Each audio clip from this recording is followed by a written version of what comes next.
Y bueno, es importante saberlo porque muchas veces uno no se concientiza y dice, bueno, con tal hago esto y ya después se me pasa o es un ratito y no va a pasar nada. No, las lesiones producidas por ruido dañan las células sensitivas internas del oído, las primeras células sensitivas del órgano de Corti, que son las primeras células de la vía auditiva que nos lleva después toda la información al cerebro, y muchas veces dejan secuelas. Dentro de la secuela vamos a empezar a notar, principalmente, que empezamos a tener un ruidito, que quizás no sea muy molesto al principio, pero con el correr del tiempo y con el correr de la exposición a los ruidos, ese ruidito se empieza a tornar insoportable. La gente generalmente concurre a la consulta porque viene por un zumbido que al principio lo sentía de vez en cuando y después ya no deja conciliar el sueño.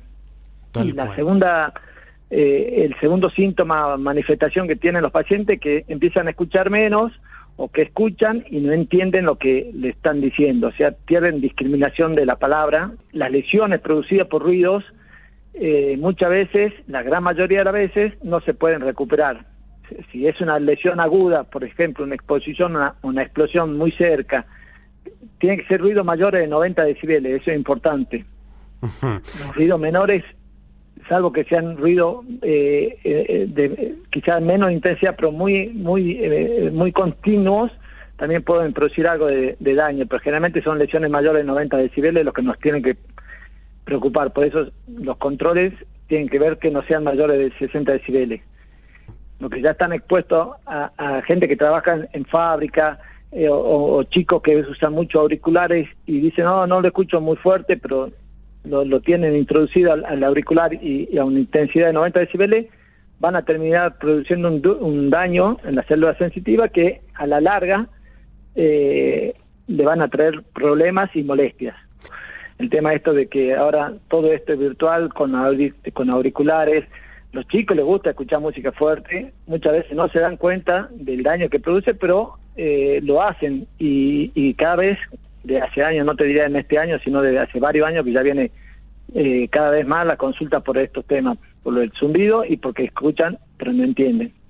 Eso es por una ley que existe, que ya cuando nosotros empezamos a subir el volumen y ya lo podemos llevar a un volumen en el cual puede producir daño, todos los equipos actuales deberían avisar para evitar esto.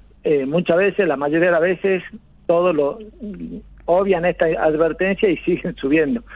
Así que seguramente, como te digo, si uno lo hace muy poco tiempo no pasa nada, pero si uno está trabajando permanentemente con esto o está escuchando varias horas o está trabajando varias horas con auriculares o una amoladora y no usa protección auditiva, los daños son irreparables.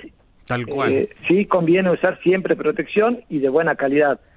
Hay muchas profesiones que por ahí dicen, no, pero me incomoda porque no escucho si me hablan o me dicen una cosa. Bueno, lamentablemente en ese momento uno se lo tendrá que sacar, pero tendrá que usarlo. Hay profesiones, odontólogos, que a veces las turbinas generan un ruido y que después también son los pacientes que vienen a decir, tengo un zumbido muy agudo que me molesta muchísimo y bueno, son todo consecuencias de estos ruidos. Los albañiles con la amoladora, ni que hablar. Claro, o este personal que a veces vemos en la vía pública, por ejemplo, cuando están rompiendo una calle con el taladro ese gigante que hace un ruido que se escucha en toda la manzana, también a veces vemos, ¿no?, que no lo usan a la protección, otros que sí, y es un ruido que a veces a uno que está lejos les molesto, cuando está uno ahí al lado, me imagino el daño que puede llegar a causar.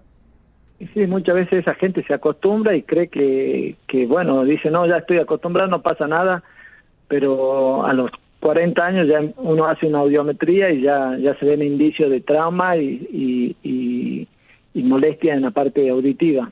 Por supuesto. Bueno, acaba de mencionar la audiometría, doctor. ¿Es el único método que tenemos para conocer el estado de nuestra salud auditiva? Sí. Generalmente es el primero y el más fidedigno, digamos. Hay estudios más complejos, se pueden hacer potencial evocado o audiometría de alta frecuencia, que serían la ideal de hacer, en la cual ya uno mide más de 8.000 Hz, que es donde empiezan a aparecer las lesiones. Cuanto más agudo es el estudio, más pronto se detectan las lesiones. Sí, es el estudio estándar que se usa para clasificar y diagnosticar las hipoacusias inducidas por ruido. Bien, ¿y qué pasa con el paciente que ya está en esta situación, doctor? ¿Hay tratamientos o simplemente es pérdida de audición y ya es irrecuperable?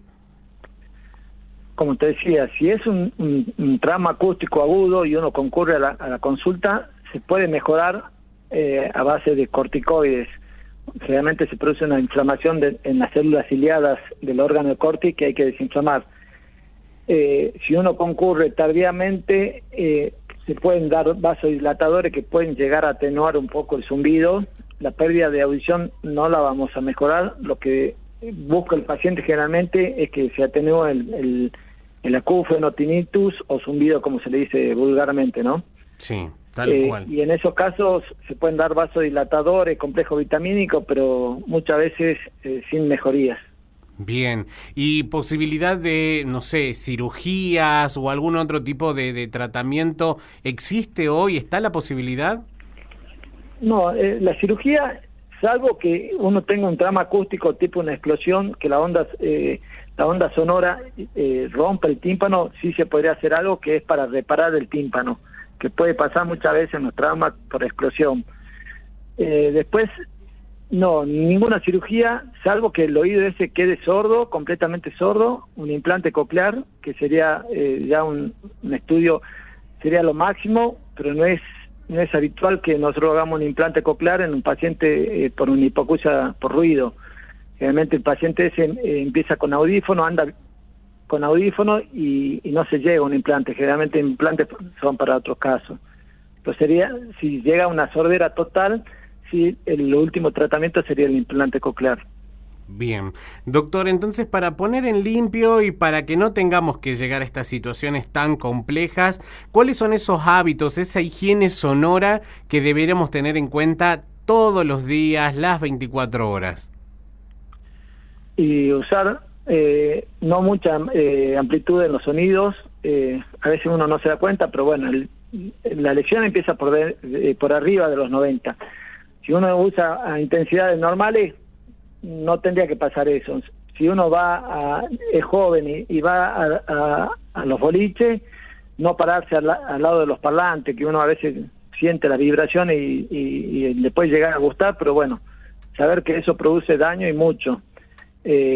A los que trabajen con ruido tipo albañiles, que trabajan con amoladora o gente que trabaja en la obra, tratar de usar protectores, si son de buena marca mejor, y si son tipo copa, mejor todavía.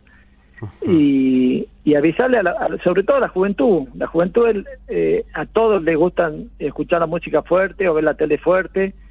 Saber que el daño que se produce por ruido es un daño que no se va a recuperar si lo hacemos en forma crónica, durante mucho tiempo. Que a los 60 años vamos a estar ya empezar a perder la audición por la edad y aparecer también la secuela de la edad, que son los zumbidos, en la cual va a ser mucho más intolerante todo, ¿no? Los lugares ruidosos, las reuniones. Tal cual. Y doctor, ¿es conveniente hacer una visita, no sé si periódica, pero por lo menos cada cierto tiempo con el especialista en otorrinolaringología? Las personas que trabajan con ruido, sí, la tienen que, por ley, hacer una evaluación auditiva por año, salvo que tengan una pérdida brusca de la audición, que no importa si se hayan hecho una audiometría ese año, lo que se puede llamar una hipoacusia súbita, tienen que hacer una consulta rápida, y la gente joven, si empieza a sentir molestias, sí, debería hacerse estudios, y si ya tiene indicios de lesión auditiva por ruido, saber que eso se va a seguir avanzando si se sigue usando volúmenes intensos.